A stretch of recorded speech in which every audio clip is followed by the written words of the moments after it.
On November 2nd, Sergeant Ortega found another large bay while he was leading a hunting party. Father Crespi wrote about it. It is a very large and fine harbor, such that not only all of the navy of our most Catholic Majesty, the King of Spain, but those of all Europe could take shelter in it.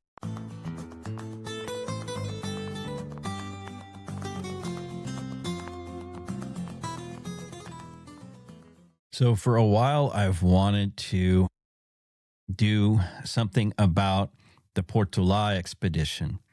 The Portolá Expedition was the first Spanish land exploration of the California coast, and it led to the discovery of the San Francisco Bay. And so I've really wanted to talk about this because if you've been following the show, we just recently did an episode on Baja California, and that was really interesting with David Keir.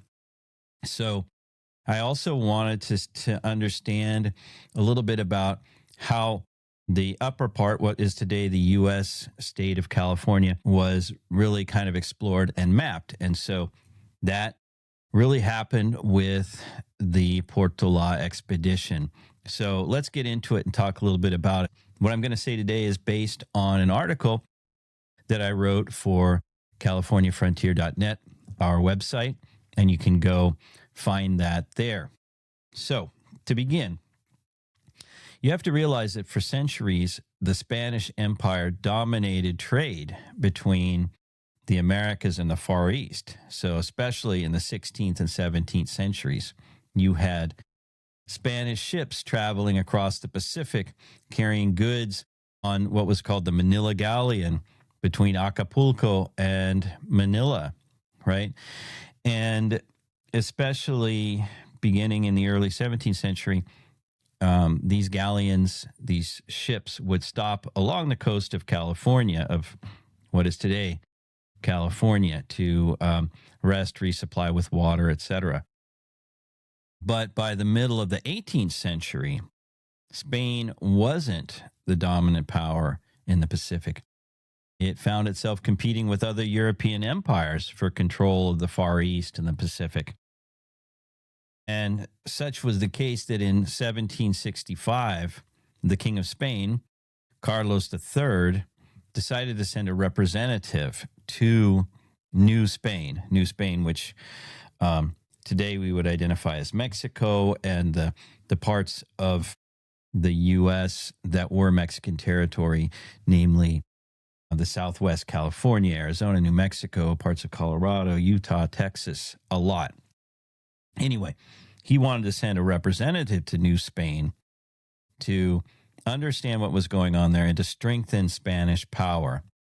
And that man's name was José de Gálvez, and he was assigned as Inspector General. Okay? So, the Spanish had no permanent presence along the Pacific coast of what is today California. So Gálvez wanted to create a plan to establish a line of defense, that would extend from what is today Baja California, northern Baja California, up into Upper California, as it was known at the time.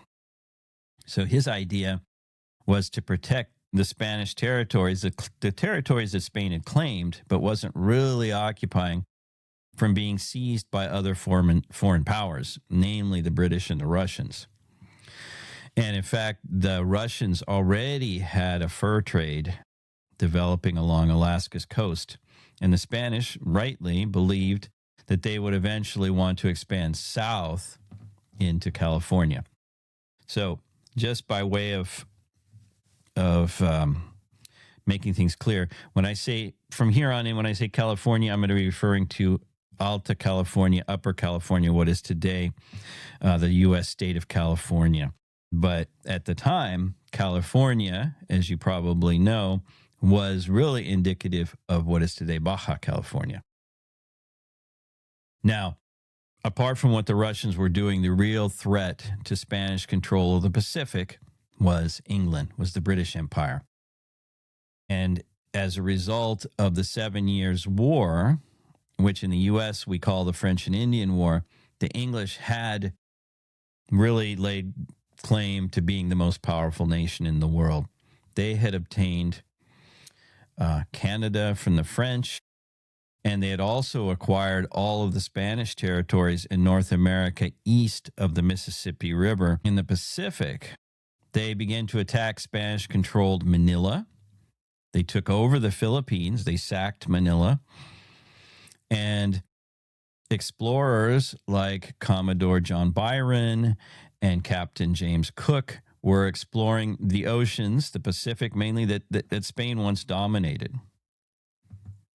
So competition with empires such as Britain and Russia ultimately led to the Spanish moving and deciding to explore and colonize California. Now, in 1768, Francisco de Cuá, who was the viceroy of New Spain, and viceroy, the king's direct representative there, received a report, an urgent report from the Spanish Minister of State. And his message claimed that the Russians had already established a base somewhere in North America. So I'm going to quote here from his message. "The king has ordered me to inform your excellency of all that has just been set forth, so that you may make it known to the man appointed governor of California." And remember, California at this time meant Baja California. "Giving him instructions about the vigilance and care that you ought to exercise in order to observe such attempts as the Russians may make there, frustrating them if possible, so that you may report it to His Majesty." The viceroy passed the information on to Gálvez, who decided that this was the time to launch his plan. Now, a key aspect to his strategy, Gálvez's strategy, was to rediscover the port of Monterey. Now, the port of Monterey, or the Bay of Monterey, had been identified by Sebastián Vizcaíno, who went up the California coast in 1602. And he identified it as an excellent harbor for ships. But since 1602, the Spanish had never verified its location, right? They'd never set up a permanent settlement there, or had really tried to follow up by mapping it out. So what Gálvez decided was that it would be good to have sort of a two-pronged strategy to finally find Monterey Bay. And so the idea was a land expedition and a sea expedition north from Baja California.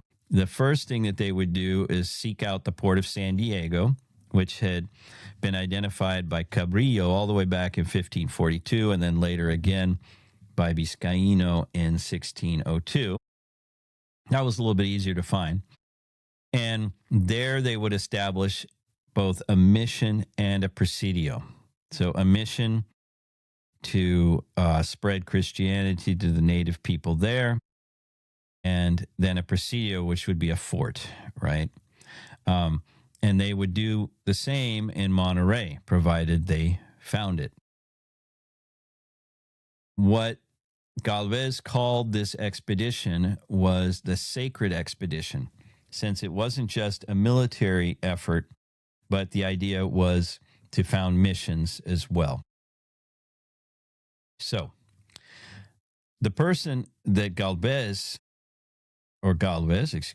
decided to put in charge of this expedition was a man named Gaspar de Portolá, and he was the governor of California, Baja California, and he would be the expedition's commander. And so it was up to Portolá to organize two separate groups going by land and by sea. And then he divided each of those groups into two. So the group directly under his command was made up of 9 or 10 soldiers, leather jacket soldiers they were called, or in Spanish, soldados de cuera, because of the long leather, multi-layered leather jacket that they wore. And those jackets were heavy, but they really stopped both arrows and cactus spikes from penetrating and stabbing them. So anyway, 9 or 10 soldados de cuida, 6 muleteers, mule drivers, 2 servants, and a man named Sebastián Tarabal, who was a native person from Baja California who would serve kind of as their guide. And Tarabal is very well known because he also later helped guide the Anza expedition, which came from the other direction to California in 1775-76.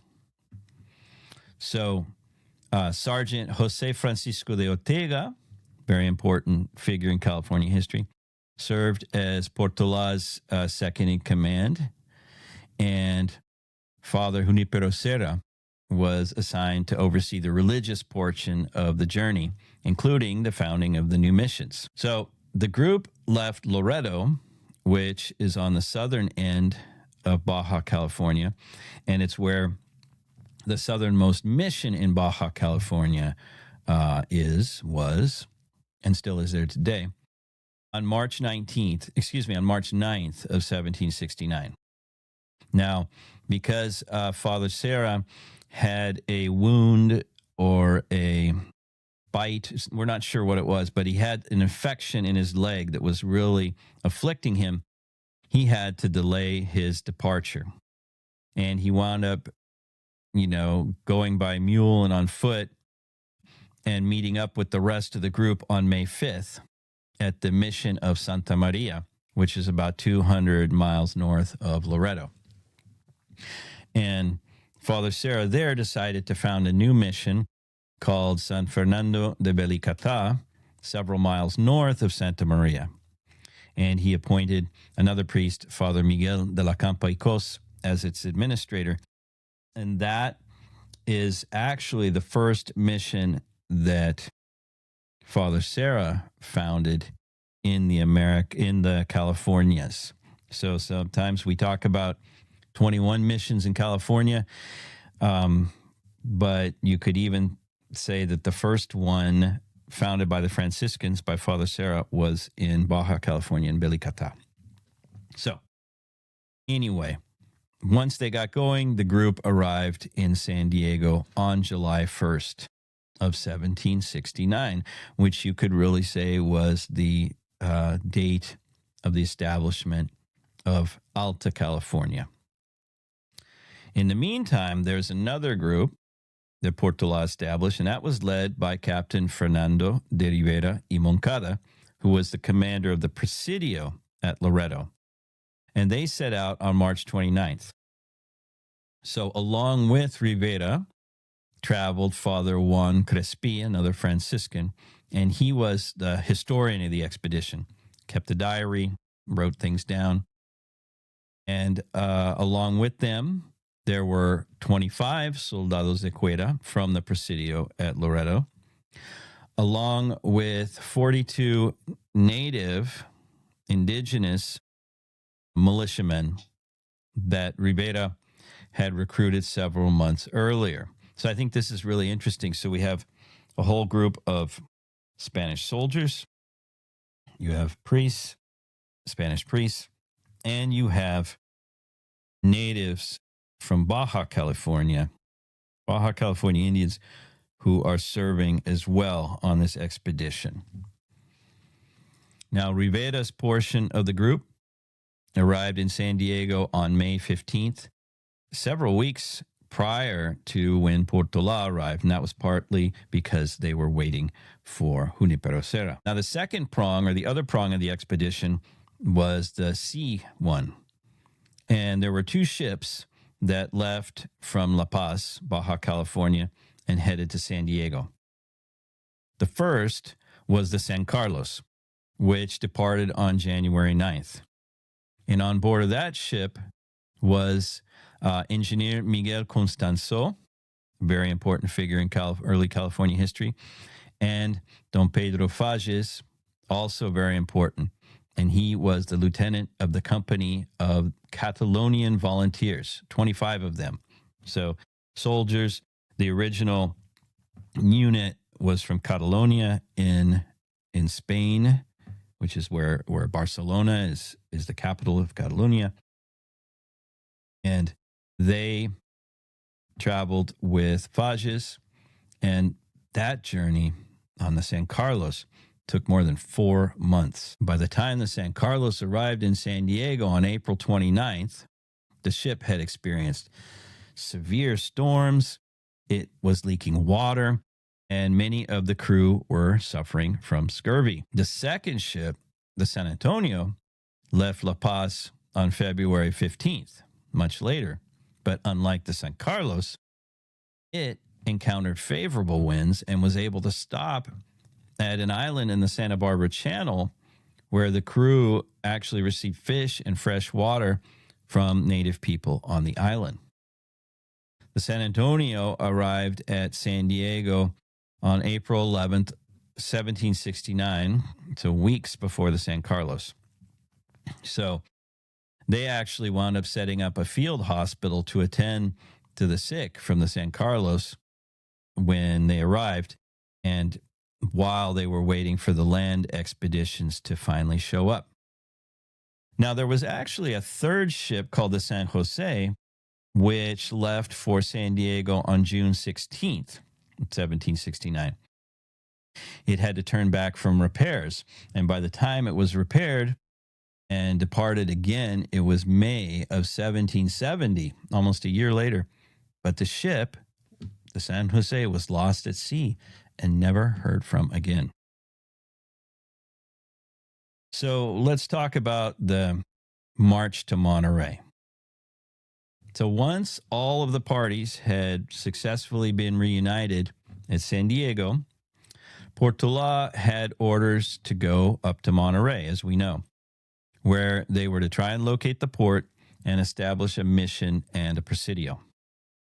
So he put together a company of 63 men made from the two groups, which included Father Juan Crespi, another priest named Francisco Gomez, engineer Constanzo, Pedro Fages, and 6 of his Catalonian volunteers, as well as Commander Rivera y Moncada, who was the commander of the Loreto Presidio, and Sergeant Ortega. Okay, that's sort of the leadership of the group. And then we had 26 soldiers, 7 muleteers, 15 of the natives from Baja California, and then 2 servants. Okay. They all left San Diego on July 14th of 1769. Constanzo described the men who set out from San Diego, and I'm going to quote here. They are men of great strength, capable of bearing great fatigue, obedient, resolute, nimble, and we have no doubt in saying the best horsemen in the world. All right. And that's something that Californios, the people of Alta California in Spanish and Mexican times, really prided themselves on. Now, the journey was very well documented since Engineer Constanzo, Portolá himself, and Father Crespi all kept diaries. So you can read those diaries, and there's fantastic information in them. So once they set out north, they encountered numerous native people and villages, and most of those interactions were pleasant, right? And they traveled through numerous places and stopped at multiple places that they named that would actually become some of the most important cities in California. Los Angeles, for example. So on July 28th, they camped along a river they called the Santana, where they experienced multiple earthquakes, right? And by August 2nd, they reached the San Gabriel Valley, and they camped along another river, which they called La Porciuncula. La Porciuncula is a reference to the little church in Assisi in Italy, where St. Francis had his vision of Jesus Christ, who asked him to rebuild his church. So the Porciuncula was what they named that river after. Of course, the river would be later called the Los Angeles River. That's how we know it today. But as I mentioned, they experienced multiple earthquakes along the way. So on September 30th, after several weeks of marching overland, they actually arrived at the shore of Monterey Bay. But what Commander Portolá saw did not look like an enclosed port harbor like the one in San Diego or the fine harbor that Vizcaíno had described in 1602.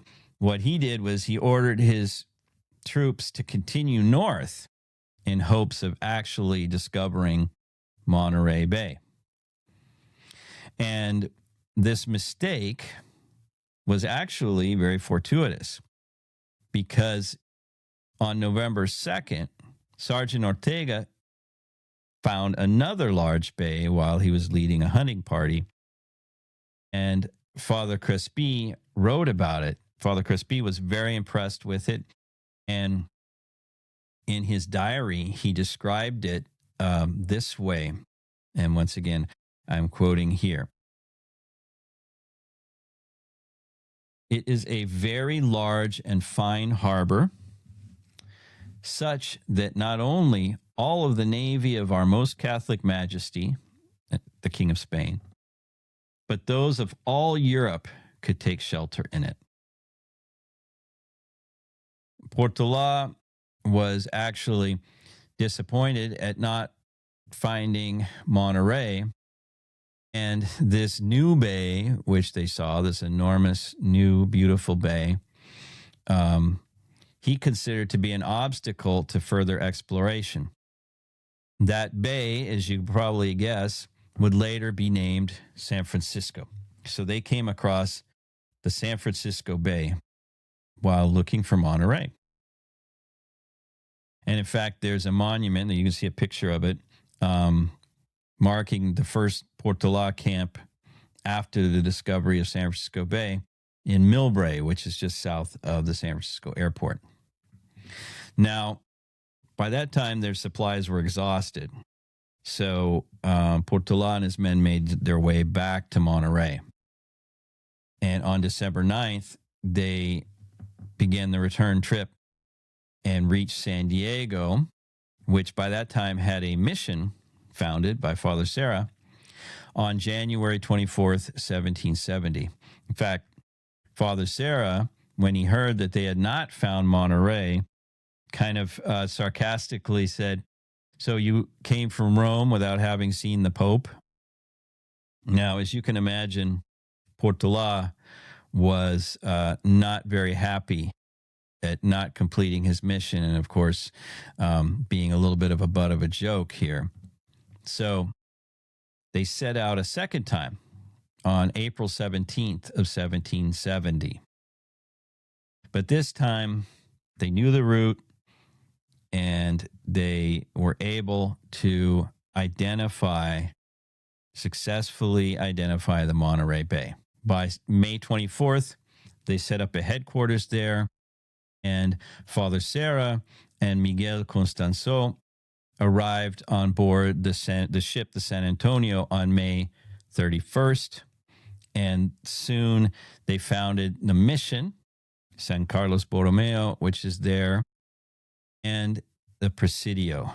And those places became the important Spanish bases in the northern region of Alta California.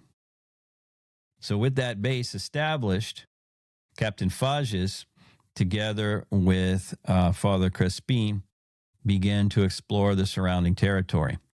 And in November, they again came to the San Francisco Bay, but this time by traveling through the Santa Clara Valley, which is where today the city of San Jose is located.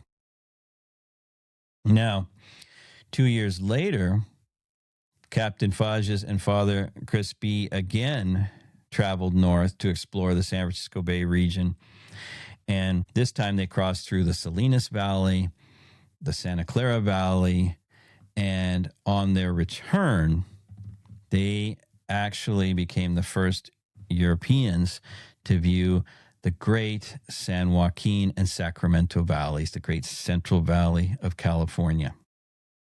So these expeditions, these grueling expeditions, and I didn't go into very much detail about them, were really the key to establishing the Spanish presence in Alta California and effectively changed the course of North American, and you could even say world history. So if you'd like to know more, if you'd like to read this article, you can find it at www.californiafrontier.net. And as you know, there are plenty of resources about California history and links to other things that can be helpful, including our California history curriculum. So thanks again, and I'm happy to hear from you if you have any questions or observations about this great event in the history of California, the Portolá Expedition.